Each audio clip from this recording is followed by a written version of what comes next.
No.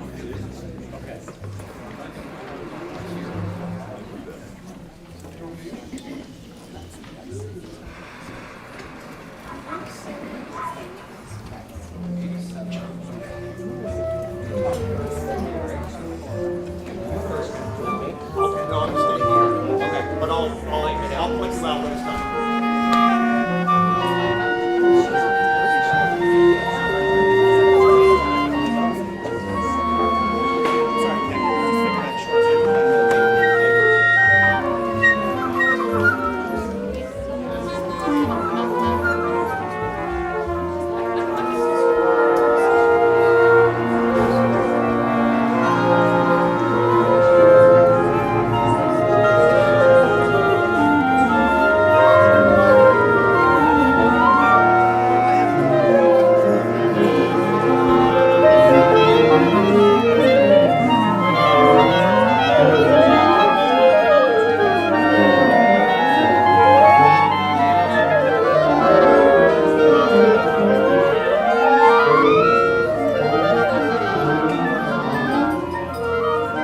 Good evening, ladies and gentlemen, and welcome to the first Concord Band concert of the 2023-2024 season, New England Portraits, featuring music that evokes the extraordinary and diverse geography, peoples, myths, and history of this region that most of us call home. Before we begin, a few logistics to go over in the event of an emergency. There are exits in the back of the house, in addition to the one that you came in to get your seats. There's also a door over here, just through the doorway. And we ask that you silence or turn off all cell phones, computers, or tablets during the performance. And please remember that this is a no smoking facility. So we're going to begin tonight's program, New England Portraits. Well, there's no easy way to say this, with a piece written by a New Yorker.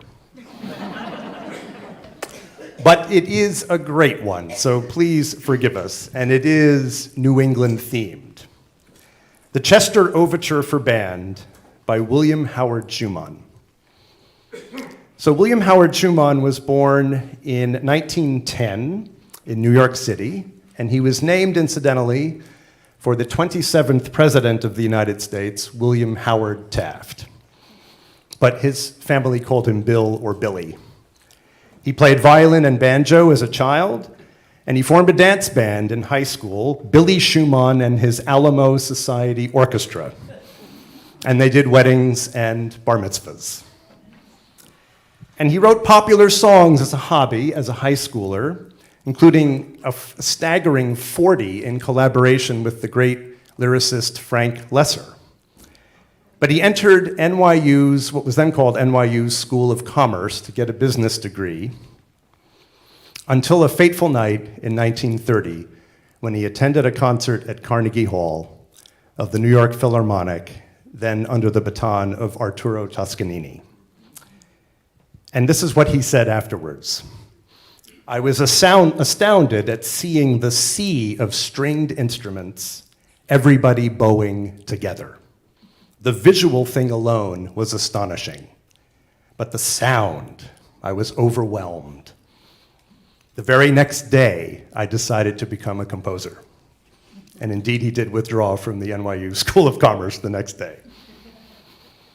And what a career that followed. 8 symphonies, the first ever Pulitzer Prize for Music awarded in 1943 for a cantata, a world-renowned concerto for violin, and even an opera based on Casey at the Bat.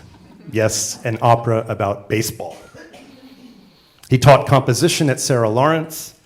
He became president of the Juilliard School, founded the Juilliard String Quartet, later became president of Lincoln Center, won another Pulitzer in 1985, and finally in 1987, he received the National Medal for the Arts. So, somewhat prematurely, inaugurating the 250th anniversary of the battles of Lexington and Concord, we are pleased to perform to you his 1956 composition, Chester Overture for Band, adapted from one of his earlier orchestral works. Now, it's based on a tune, Chester, written by arguably the first great homegrown American composer, at least of European descent, William Billings, which was first published in 1770. Chester was so popular at the time that it became the unofficial anthem of the American Revolution. It was sung around the campfires of the Continental Army and played by fifers on the march. In Schumann's setting of this, you will first hear the hymn Chester played in hushed tones by the woodwinds, followed by a beautiful version in the brass section, and then there will be an intense development section which calls to mind the struggle and tumult, but also the determination and the yearning for freedom during those difficult Revolutionary War years, which were full of both peril and promise. So without further ado, we will get our tuning note from our concert master, Ken, and then off we go.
Charles Ives was born in 1874 to a father who was a band leader during the U.S. Civil War.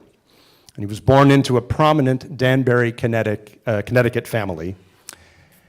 And he went on to become perhaps the first American composer of international renown and a pioneer in experimental musical techniques, including polytonality, playing in several keys at once, tone clusters, that kind of sound, so-called chants music, and even quarter tones, all delivered in a package of Ives' favorite musical influences, which included hymns, traditional folk music, town band melodies from holiday parades, fiddlers at Saturday night dances, patriotic songs, etc. And to complete this sort of fascinatingly contradictory portrait, Ives's musical career was actually a kind of side hustle. He had a parallel and equally successful career running his own insurance agency, where he pioneered insurance plans for wealthy clients that prefigured many aspects of modern-day estate planning. Incidentally, there was another great contemporary American of his, arguably the greatest American poet of the 20th century, Wallace Stevens, who also spent his entire 9-to-5 career at an insurance company in Hartford, Connecticut.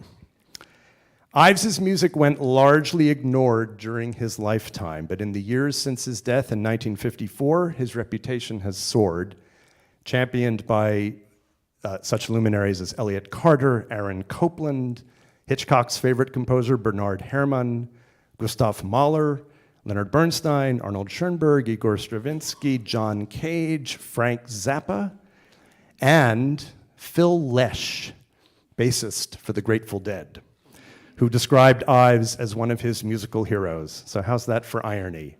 An insurance guy praised by one of the dead. We will be performing tonight Ives's charming suite entitled Old Home Days.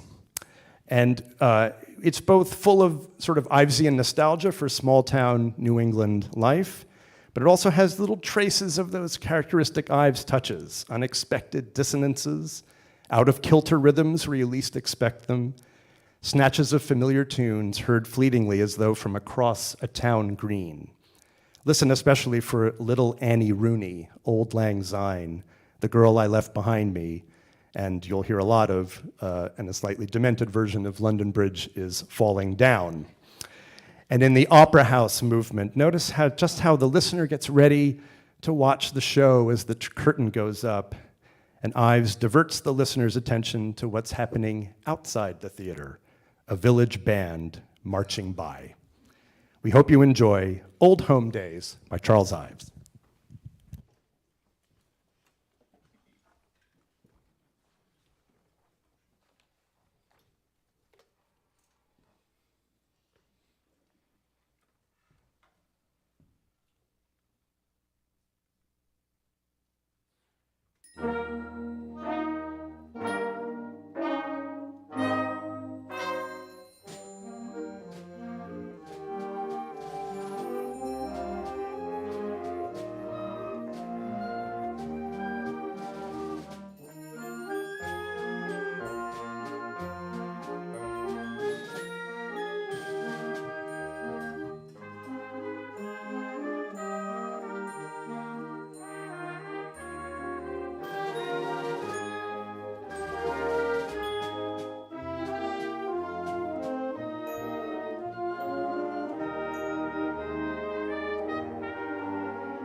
The Concord Band is now in its 64th year of operation.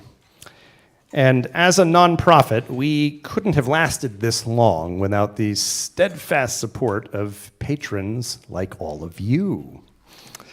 As you came in, you may have noticed our donation boxes at the entrance and at the reception bar, presided over by the fabulous Anna and Bridget. If the spirit moves at intermission or after the show, we'd greatly appreciate any financial assistance you can spare to help keep this New England institution up and running well into the future. Or, of course, you can also go online at Concord.Band.org, and there's a nice big donate button that you can see there. And for those of you who may be watching on our live stream, there is also a donate button on our YouTube channel. Speaking of the live stream, one of the things that we are able to do with your help is to provide live streams of our symphonic concerts, masterfully put together by our video producer, Barry Mirror, audio producer, Jonathan Day, live stream director, Nikki Magacki, and tonight's crew of camera operators, which includes Jen Ablaw, Arkady Barstein, Bryce Denny, and Bridget Menkes doing double duty. So please give them a round of applause, if you would.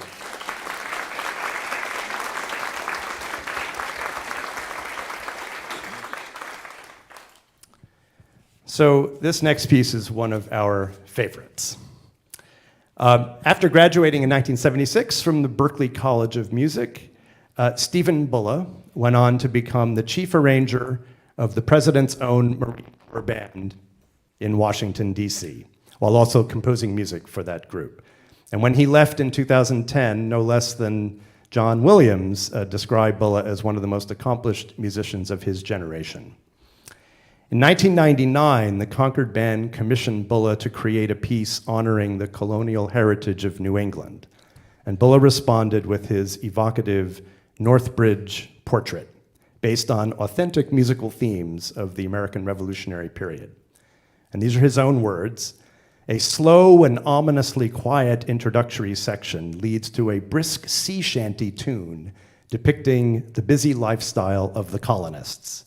The music then slows, and an expressive setting of William Billings' song America is developed and incorporated into the musical tapestry. And the music concludes with a dramatic recreation of that famous first shot that led the country to war, this time fired by the percussion section. You'll hear it. Along with a rousing setting of Washington's March, a popular song of the day. So, contrasting colors and stylistic shifts, tracing the historic events surrounding the shot heard round the world. Northbridge Portrait is a memorable experience to play, and we trust to hear. So to conclude our first half, please enjoy Stephen Bulla's Northbridge Portrait.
Intermission. After that stunning performance.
Hi, everybody. Welcome back.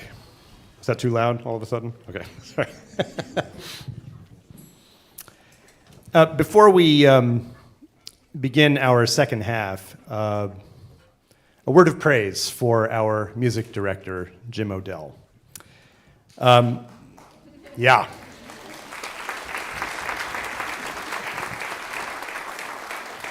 So Jim is only the third music director in our 64 years. He came to us in 2009 armed with degrees in tuba, euphonium, and bass bone. And somehow in between his day jobs in those days as dean at Boston Conservatory and associate music director of Met Winds, our sister band, he found the time to mold us into the group that you are hearing tonight.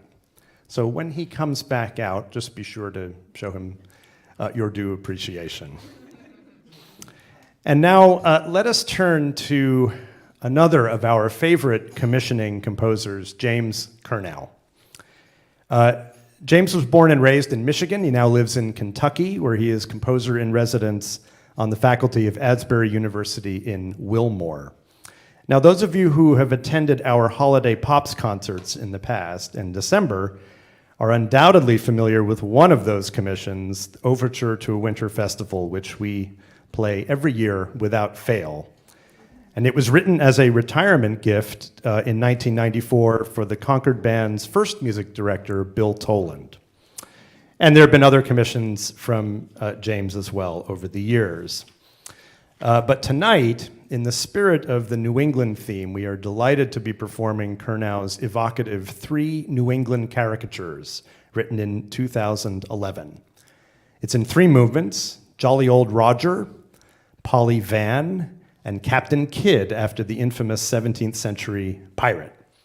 And the piece features many of Curnow's characteristic flourishes, beautiful melodies, jaunty rhythms, some challenging passage work, and throughout a myriad of percussion sounds coming from cake tins, cake frying pans, and water bottles.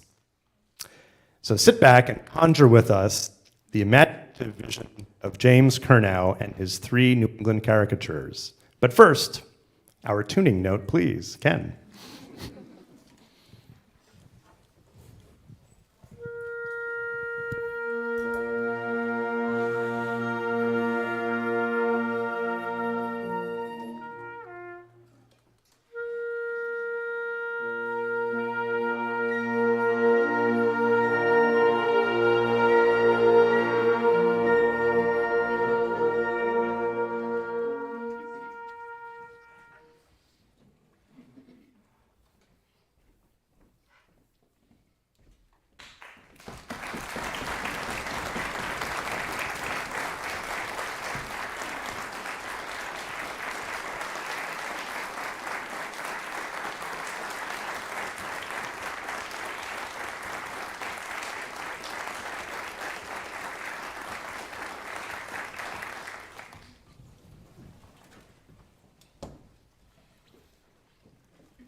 That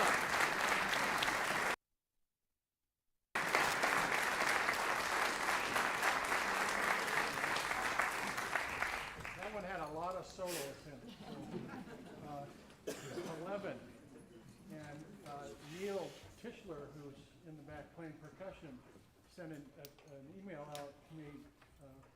He decided to total up the sum of all the different percussion instruments he was playing tonight. And he said, it's a new world record for him. Thank you, Neil.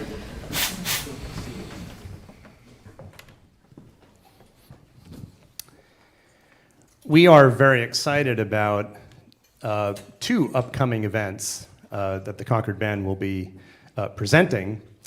The first will be on Sunday, November 5th, our first ever, and you'll see it in your program there, Bandemonium, which is going to be a concert that's designed specifically for kids of all ages and their families.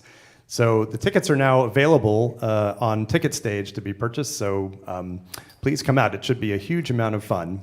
And of course, we are also having our annual holiday pops on Saturday, December the 9th.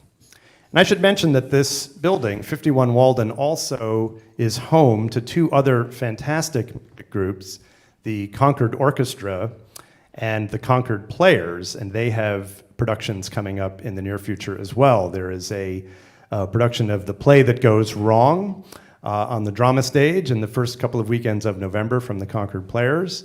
And the Concord Orchestra will have a concert on December 1st and 2nd here entitled Love Lingers, featuring the music of Higby, Beals, and Prokofiev's Romeo and Juliet.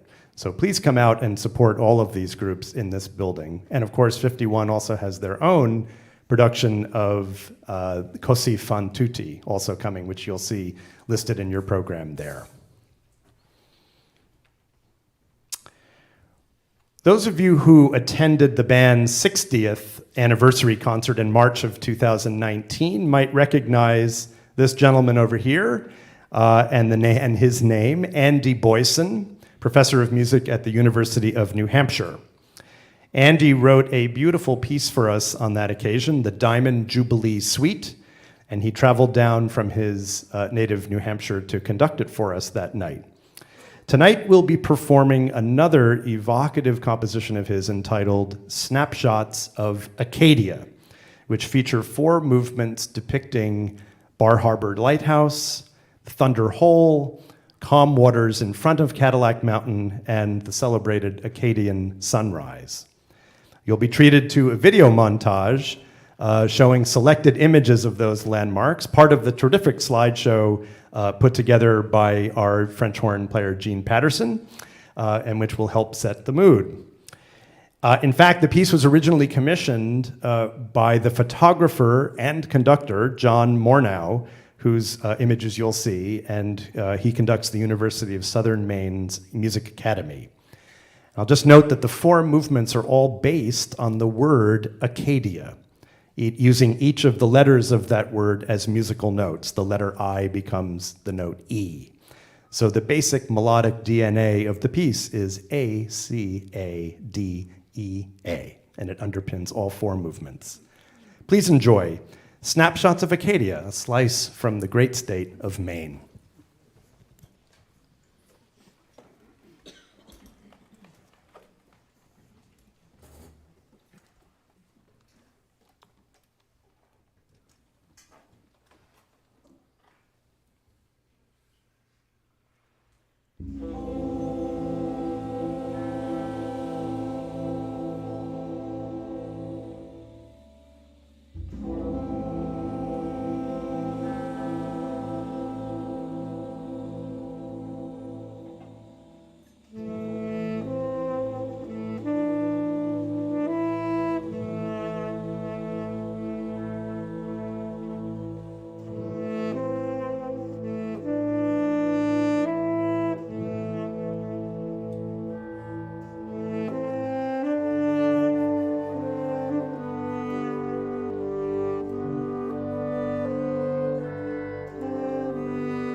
We would like to remind you that we will have a reception in the lobby immediately following the concert. Lots of great treats, most of which were made by band members. So please come and nosh and schmooze with us after this last upcoming piece. So Rhode Island composer Roger Cichy has been a longtime friend to the Concord Band, composing commission pieces for us going back many years, including the 2009 Flowing Pens from Concord, written for the band's 50th anniversary, Emblazoned Joy, which is a fanfare that we now play for every Fruitlands concert, and most recently, The Diamond Baton, a piece celebrating the legacy of band percussionist Dan Diamond. Tonight, we're very excited to present to you a composition from 2008 entitled Beachscapes.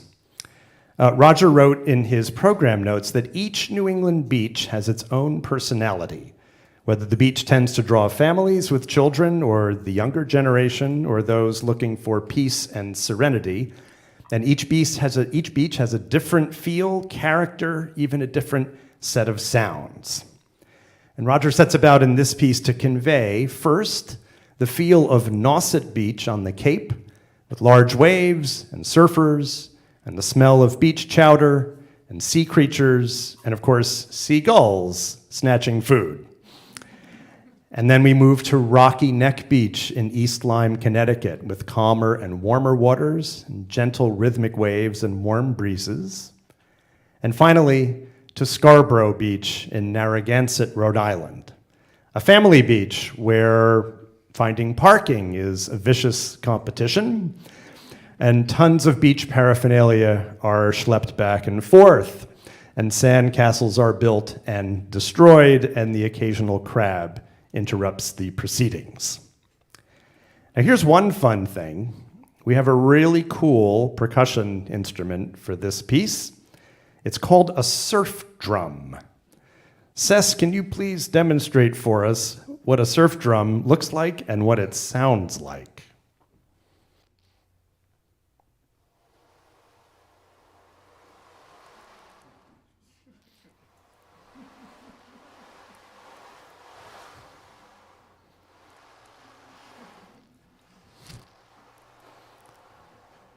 Yeah, to return to June, July, and August, right?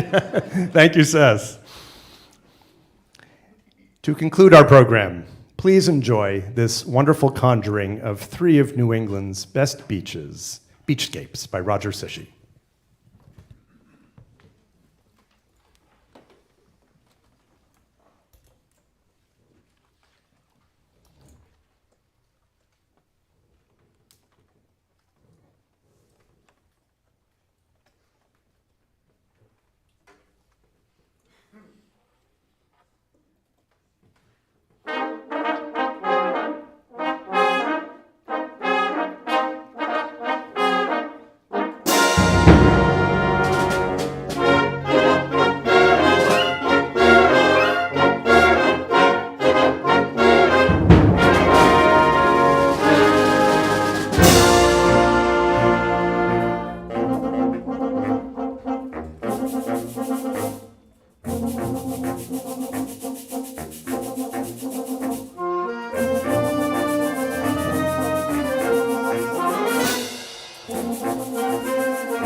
please join us in the lobby for some refreshments.